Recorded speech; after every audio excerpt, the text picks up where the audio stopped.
দুইটার সময় তওবা করে লাভ নাই। একটা হচ্ছে মৌতের যন্ত্রণা শুরু হয়ে গেলে, মৃত্যুর যন্ত্রণা শুরু হয়ে গেলে আগে পা থেকে শুরু হয়ে আস্তে আস্তে গলার দিকে আসে।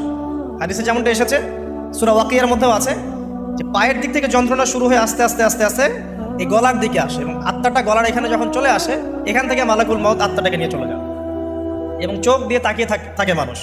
রুহটা চলে গেলে মানুষ চোখ দিয়ে তাকিয়ে থাকে, দেখবেন এই কারণে মৃত ব্যক্তি তাকিয়ে থাকে, চোখ খোলা থাকে। এবং তখন আসমান থেকে সিঁড়ি নামিয়ে দেওয়া হয়, ওই সিঁড়িতে করে আত্মা চলে যাচ্ছে, ও তাকিয়ে দেখে যে আত্মা চলে যাচ্ছে। এবং মানুষ মারা যাওয়ার পরে চোখ জীবিত থাকে অনেকক্ষণ।